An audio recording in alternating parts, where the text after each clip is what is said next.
All right, sports fans, how's everybody out there doing? William Martin coming at you one more time here on YouTube with another edition of the 300 Pounds of Sports Knowledge Podcast.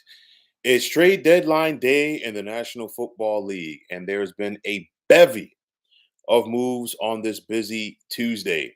The Detroit Lions picking up pass rusher Za'Darius Smith from the Cleveland Browns is one of the top moves today. Okay. The Lions could arguably be the best team in the NFC right now. And they're looking to bolster that as they're trying to make a push to make their first Super Bowl appearance and, of course, win their first Super Bowl championship. Definitely, if you're Detroit, you're trying to offset the loss of defensive end Aiden Hutchinson. And, of course, the Lions are holding out hope that Hutch could be back, at some point late this season, but that's a very slim possibility. But nonetheless, you look at the Lions, very stacked offensively. They get after you defensively already. And a guy like Za'Darius Smith definitely fits into the culture there under head coach Dan Campbell. The Washington Commanders today picking up Marshawn Lattimore from the New Orleans Saints to bolster their secondary. And we've seen this trend in recent years where you have a rookie quarterback or a young quarterback that is showing a lot of promise. The Commanders have that with Jaden Daniels. And why do I mention that? Because guess what? Now is the time to load up on talent around him. You look at the Commanders right now, not only are they in playoff contention, they're the top team in the NFC East. And if the playoffs began today, it would be Washington and Jaden Daniels that would have the number two seed on the NFC side. And on the flip side of that, it's the Saints making a move. I mean, the Saints are in salary cap purgatory, and I think there's going to be a lot of retooling for the Saints organization heading into 2025. We saw that party get started yesterday when New Orleans moved on from head coach Dennis Allen. You look at the Dallas Cowboys, and this is a head scratcher for a lot of people.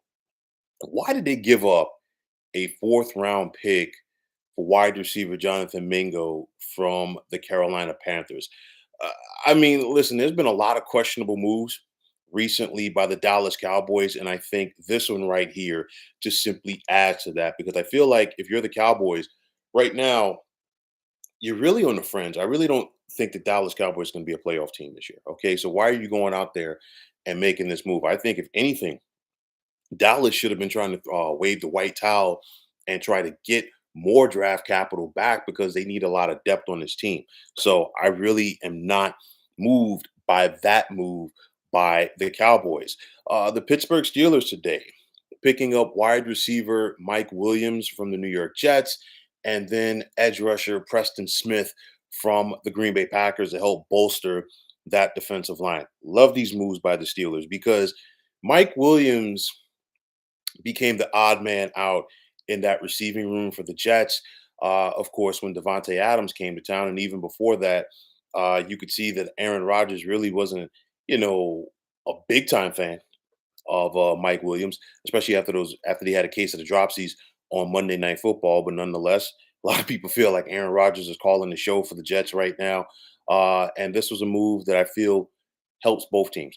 It helps, helps all parties rather. It helps the Jets, and it also helps Mike Williams, and in this case, it helps the Pittsburgh Steelers as they have been looking to get wide receiver depth as they make their playoff push. And you look at the Steelers defensively, already one of the top units in the National Football League. Now you're bringing in a guy like Preston Smith to that unit. You've got TJ Watt in that front seven. You've got Cam Hayward and so many other talented players.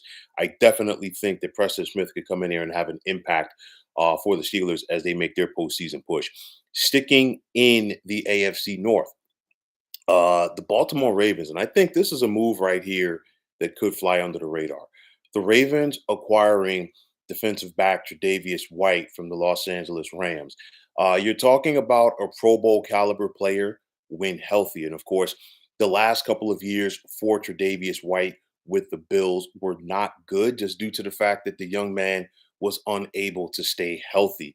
Went to the Rams, and it's clear that the Rams do have an opportunity to win the NFC West right now because it's a winnable division. But if you're the Rams, you can go out there and get some draft capital.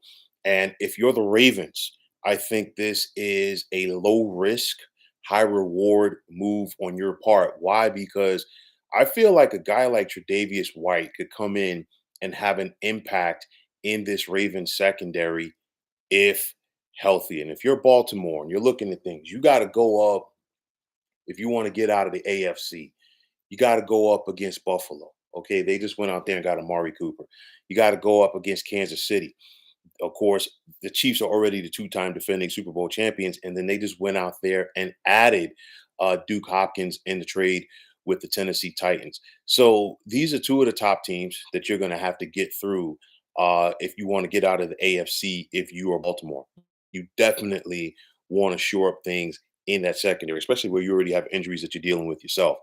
Going back to the NFC East, why was a team like the New York Giants not waving the towel today at the trade deadline?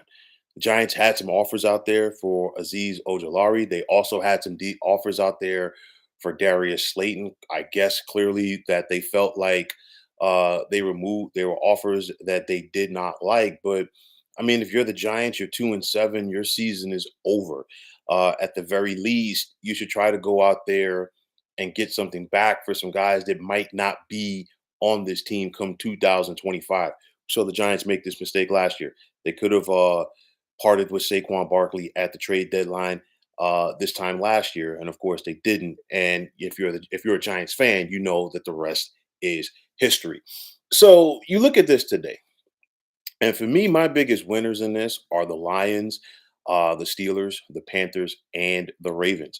If you're the Lions, you clearly needed yourself a pass rusher as you're trying to make this push sans Aiden Hutchinson.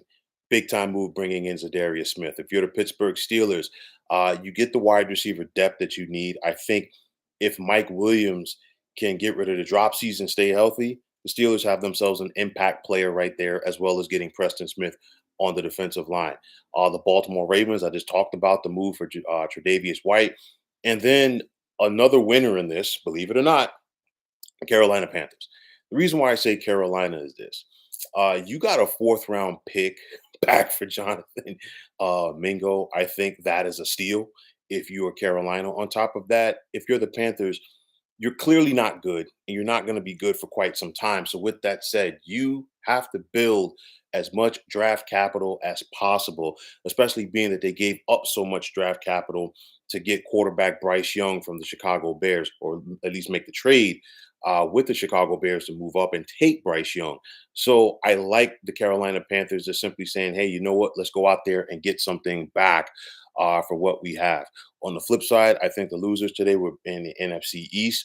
I'm going to take the Giants and I'm going to take the Dallas Cowboys. I don't understand the rhetoric as far as making a move for Jonathan Mingo if you're the Dallas Cowboys, and I don't understand the rhetoric if you're the Giants simply standing pat when your record is 2-7. But nonetheless, the trade deadline in the National Football League has come and gone, and now it's time for that push in the second half to get to the postseason and ultimately get to the Super Bowl. You look at the AFC side, and I think the teams that are definitely in prime position to make runs at the Super Bowl, Kansas City, I like Buffalo, I like Pittsburgh, Houston will be in that mix, as will Baltimore. And believe it or not, I'm going to say this, even though that they have a losing record right now, do not sleep on the Cincinnati Bengals if they could turn it up in the second half of the season. They have an MVP caliber quarterback when healthy. They got to get T. Higgins healthy. You got Jamar Chase. So please don't sleep on the Cincinnati Bengals. And on the NFC side, I'm looking at the Detroit Lions. They are looking fierce right now. I'm also looking at the Philadelphia Eagles. You know, so much talent there. So much talent there. We saw this team get to the Super Bowl a couple of years ago. If the Eagles can put it all together, they can be a very dangerous team in the second half of the season. And I'm also going to put the Green Bay Packers into that mix. Of course, it starts with being able to keep Jordan Love healthy. That's going to be the key right there. And Jordan Love has to do a good job of protecting the football. But nonetheless, There was some fast and furious action prior to the trade deadline in the National Football League today. Let's see if all of these moves lead to positive impacts for the teams that went out there and made said moves. Slowly but surely, I will say this about the NFL because it seems like everything that they touch turns to gold. This season is very popular, the postseason, the Super Bowl.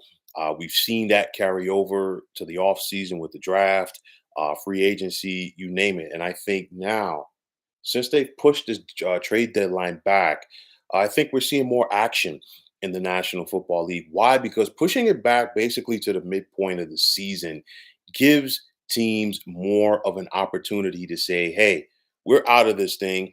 Let's look ahead towards the following year. And of course, if you're a contender, you can sit back and say, hey, let's go out there and try to bolster our opportunity to make the postseason, bolster our opportunity to go out there and make a push at the Super Bowl. We see that action and the popularity in the NBA. We see the popularity in the NHL and MLB as well. And I think that is coming to the National Football League. The trade deadline is getting more and more popular.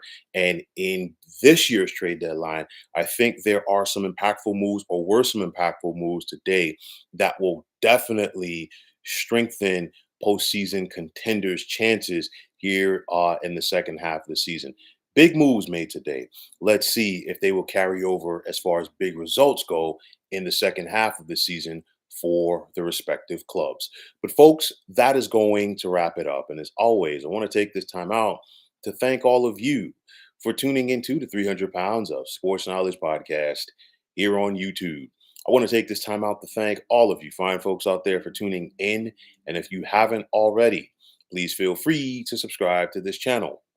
Now, if you're on the X, formerly known as Twitter, please feel free to follow me at 300 Pounds of Sports. And like I always say, if you follow me, it will be my pleasure to follow you right back. There's also the sports discussion group on Facebook at the Sports Depot 365. Now, you can check it out. Drop a line to be a part of one of the better sports debating sites going on social media. So, once again, fine folks, my name is William Martin, and I am signing off. And I'm saying take care and have yourselves a wonderful day.